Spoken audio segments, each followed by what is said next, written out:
చేస్తారు. అండ్ ఏ సాఫ్ట్వేర్ని యూజ్ చేయాలి, ఆరికల్ సాఫ్ట్వేర్ని యూజ్ చేయాలా లేకపోతే ఎస్ఏపి సాఫ్ట్వేర్ని యూజ్ చేయాలా అనేది డిపెండ్స్ అపాన్ ది కంపెనీ. వాళ్ళ రిక్వైర్మెంట్ని బట్టి ఏ సాఫ్ట్వేర్నైనా యూజ్ చేయొచ్చు అనమాట. సో వాళ్ళకు ఉండే రిక్వైర్మెంట్ని బట్టి ఆ కంపెనీకి కావాల్సిన ఏదైతే రిక్వైర్మెంట్ ఉందో దాన్ని బట్టి ఆరికల్ని యూజ్ చేయొచ్చు, లేకపోతే ఎస్ఏపిని కూడా యూజ్ చేయొచ్చు అనమాట. సో ఎస్ఏపి అనేది ఏంటంటే ఇండస్ట్రీ స్పెసిఫిక్ సొల్యూషన్స్ని బాగా ఇస్తుంది. అంటే ప్రతి ఇండస్ట్రీకి ఎస్ఏపి అనేది అవసరం అయిపోయింది nowadays. And industry specific point of వ్యూలో మనం చూసినట్లయితే మ్యానుఫ్యాక్చరింగ్ ఎక్కువగా ఎస్ఏపి సాఫ్ట్వేర్ని యూజ్ చేస్తాం.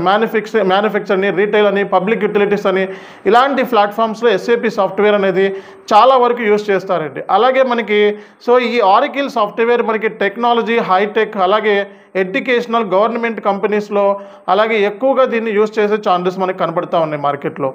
అలాగే మనకి చూసుకున్నట్లయితే ఈ ఆరికల్ అనేది డేటాబేస్ పాయింట్ ఆఫ్ వ్యూలో చాలా స్ట్రాంగ్ ఉంది, అలాగే క్లౌడ్ పాయింట్ ఆఫ్ వ్యూలో చాలా స్ట్రాంగ్ ఉంది. అలాగే ఏంటంటే ఇది దగ్గర మనకి హైబ్రిడ్ మోడల్, అంటే ఆన్ ప్రిమైస్, క్లౌడ్, అలాగే హైబ్రిడ్ వర్షన్స్ ఉన్నాయి.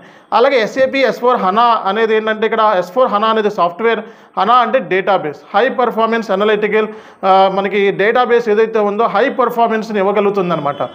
కాబట్టి HANA డేటాబేస్ కూడా మార్కెట్లో మంచి ప్లేస్ని ఆక్యుపై చేస్తుంది. ఓకే, ఇది కంప్లీట్గా ఇది మెమరీ బేస్డ్ సాఫ్ట్వేర్ ఉండటం మూలంగా చాలా స్పీడ్ని ఇవ్వగలుగుతుంది అనమాట.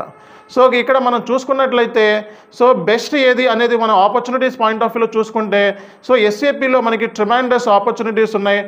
ఎస్ఏపి కోర్స్ నేర్చుకోవడం ద్వారా కానీ లేకపోతే ఎస్ఏపి సర్టిఫికేషన్ని అప్టైన్ చేయడం ద్వారా కూడా మంచి లాభాలు అయితే మనకి మార్కెట్లో కనబడుతూ ఉన్నాయి. ఆరికల్ అనేది ఆరికల్లో కూడా మంచి అవకాశాలు ఉన్నాయి. కాకపోతే ఎస్ఏపి అనేది గ్లోబల్ లీడర్. గ్లోబల్ లీడర్ అంటే చాలా పెద్ద కంపెనీస్ ఎక్కువగా ఎస్ఏపి సాఫ్ట్వేర్ని ఎక్కువగా యూజ్ చేస్తాయి. మనకి ఎస్ఏపికి బెస్ట్ కాంపిటేటర్ వచ్చేటప్పటికి ఆరికల్, అలాగే MS డైనమిక్స్ అనమాట, మైక్రోసాఫ్ట్ డైనమిక్స్ అంటారు. కాబట్టి ఏ ఇండస్ట్రీకి ఈ ఎస్ఏపి అనేది అవసరమవుతుంది అనేది మనం చూసుకున్నట్లయితే ఇక్కడ నేను కొన్ని మీకు డీటెయిల్స్ ఇస్తున్నానండి. ఇక్కడ పర్టికులర్గా ఏ ఇండస్ట్రీకి ఎస్ఏపికి ఉపయోగపడుతుంది అనేది మనం చూద్దాం ఇప్పుడు. కొన్ని ఇన్ఫర్మేషన్ మీకు ఇస్తున్నాను చూడండి ఇక్కడ. ఎస్ఏపి సాఫ్ట్వేర్ని ఎక్కువగా యూజ్ చేసే కంపెనీస్ మనం చూసుకున్నట్లయితే manufacture companies, retail, health care, automotive, అలాగే మనకి యూటిలిటీస్, పబ్లిక్ సెక్టార్, అలాగే లాజిస్టిక్స్. ఈ బేస్లో ఏంటంటే ఏమైతే ఇండస్ట్రీస్ ఉంటాయో వీటికి ఎస్ఏపి అనేది నవే డేస్ చాలా ఉపయోగపడుతుంది. అండ్ చాలా పెద్ద కంపెనీస్ ఎస్ఏపి సాఫ్ట్వేర్ని మనకి యూజ్ చేసిన ఎస్ఏపి కస్టమర్స్ మనం చూసినట్లయితే కోకోకోలా, అలాగే డైమ్లర్, యూనిలివర్, నెస్ట్లే, అలాగే సీమన్స్ ఇలాంటి పెద్ద కంపెనీస్లో యూజ్ చేస్తున్నాయి. అలాగే ఆరికల్ ప్లాట్ఫామ్ మనం చూసుకున్నట్లయితే ఫైనాన్స్